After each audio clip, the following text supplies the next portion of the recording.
Hey guys, welcome back to my channel, or welcome if you are new. I am going to be sharing some fall DIYs with you. I've had fun with a little bit of the Christmas in July, but we're going to put Christmas on hold for just a little bit, get into some fun, easy fall DIYs.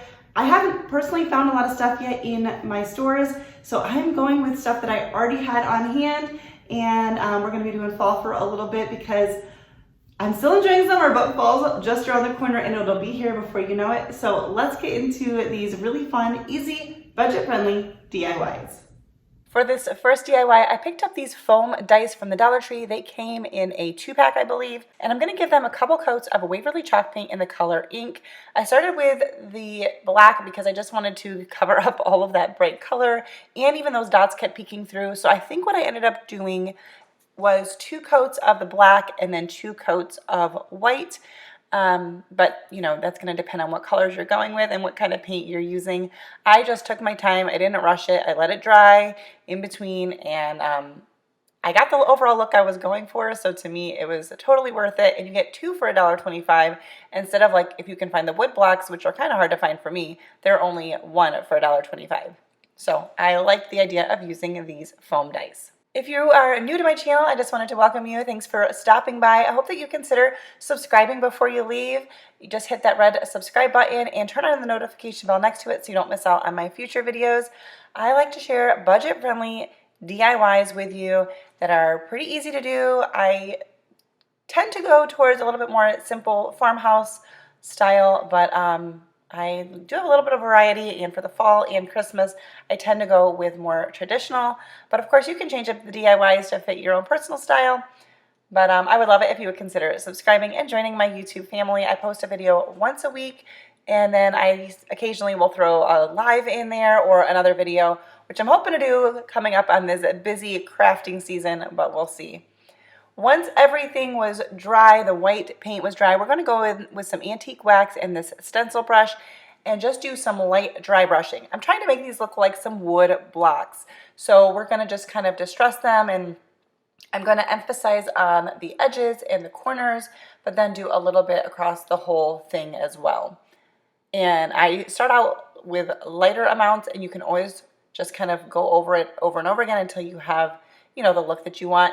But it's kind of hard. I mean, technically you could repaint it with white and undo it, so to speak, but I just try to kind of go with light amounts and then build on that as, you know, as I go until I get the look that I'm going for. And it actually worked really, really good. I was very thrilled with how these came out. So for my letters, I'm going to be using these like foam sticker, alphabet stickers that I picked up on clearance at Hobby Lobby, but you could use a Cricut, you could use stencils, you could use anything, the wood letters from Dollar Tree, whatever you have. I love looking for this kind of stuff on clearance at Hobby Lobby though, and I often find, you know, a good variety. So just a thought for you, if you have a Hobby Lobby nearby, keep your eye out. And I'm just going to give these a couple coats of the color pumpkin from Waverly chalk paint, but of course do whatever color you want. I'm going along the sides too to kind of paint over the foam too, just so that you can't see that. Now, as I was getting ready to attach the letters, I decided that I didn't want to use the A, and I had these wood leaf, I think they're like called laser cutouts from the Dollar Tree, and these are not a fall item, but I picked them up with fall in mind. So always keep in mind as you're looking at stuff at the Dollar Tree, maybe ways you can use things that they weren't necessarily created for.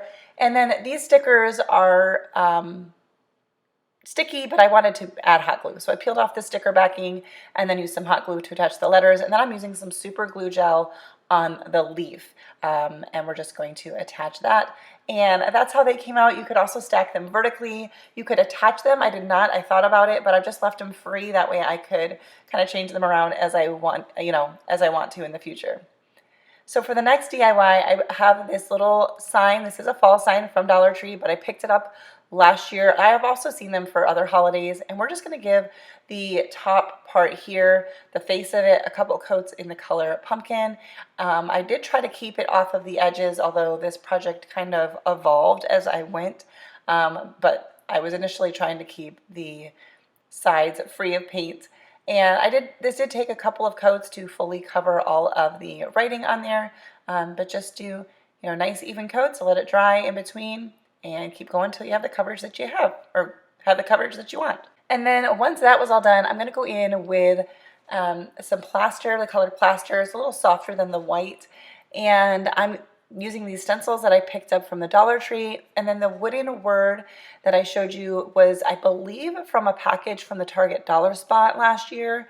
And I had just a couple of them left over.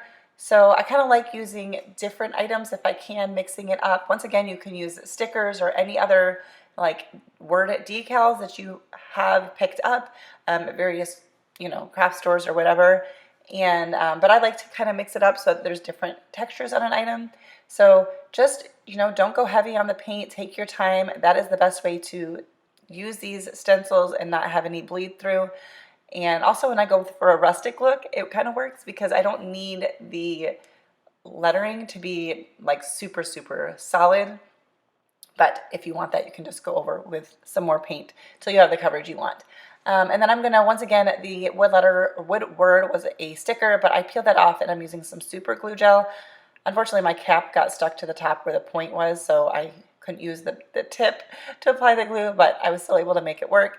And just attach that. So then for the top and sides, there was a little bit of paint, and I thought I want to add a little bit of texture, so I'm going to use some hot glue and attach this ribbon. But then I'm not going to show you all of it because I ended up changing my mind because I realized that it was a little bit hard to trim off the ribbon and have it like not look frayed and just give me a nice clean edge. Plus the hot glue comes through, although it really didn't look bad. So I ended up ripping off the ribbon, and now I'm just going to give it a coat of paint just to kind of smooth out because the paper came off when I ripped off the ribbon, as you can see. So I'm just going to give it a coat of pumpkin just to kind of cover that off and give me a nice clean base. And then I'm going to do what I should have done from the beginning, and that was go in with some Mod Podge. So I cut another piece of ribbon, and I did have to take my time with this. You need to use a lot of Mod Podge, and I'm going to put it on underneath and over top. And I kind of just, again, I sped this up and didn't show you all of it because I did take a little bit of time to really get it to dry. So I just took my time. I did use my hair dryer on a low setting to kind of help dry it a little bit, not fully, but just to kind of get it to be a little tackier so that as I moved along, it wouldn't keep bubbling up.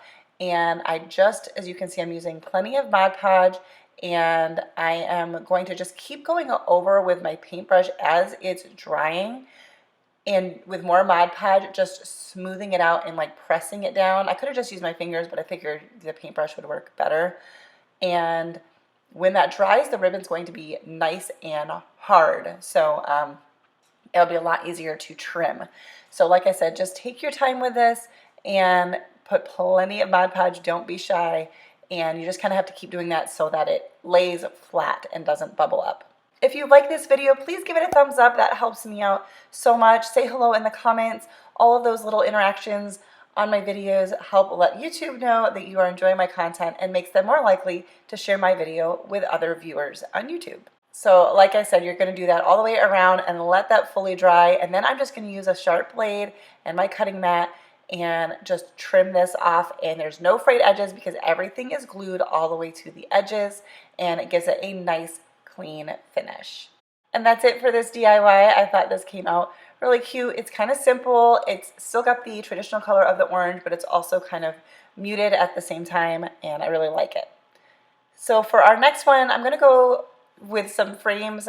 We're going to do two DIYs using frames and window clings. So my frames I picked up from the thrift store for 99 cents. I think both of them from this one and the next DIY are both from Dollar Tree originally, but I picked them up for 99 cents, which is a great deal since Dollar Tree is now $1.25. And then I picked out this paper that I had in my stash. You can buy seasonal paper at craft stores all year round, which is great. So you don't have to wait for, seasonal stuff to come out. If you're trying to get a head start, or if you're making gifts, or if you are making stuff to sell, you can find that stuff early. So we just cut that paper down to size, and then I'm taking these window clings from Dollar General that I picked up last year that I never got to use. I thought I could just stick it on the glass, but it didn't work. So I'm just going in with a glue stick, just a regular old cheap glue stick, and we're going to glue this onto the paper itself. And I just ended up going on with this one little window cling, and we're going to put that back together. And then I loved the white frame. I wanted to keep the frame white, but it just looked a little too, I don't know, stark, a little too harsh next to everything else I had going on inside the frame. So I'm going in lightly with that antique wax once again, just doing some dry brush around to, you know, just give it a little bit more depth and dimension, and it softened up the look of like the plastic frame. So I really liked how that came out. And this little sign is going to be cute on my shelves. I'm not decorating for fall yet, but I have to say I'm getting excited too, but I will wait just a little bit longer, but I'm excited to use this. I thought it came out really nice.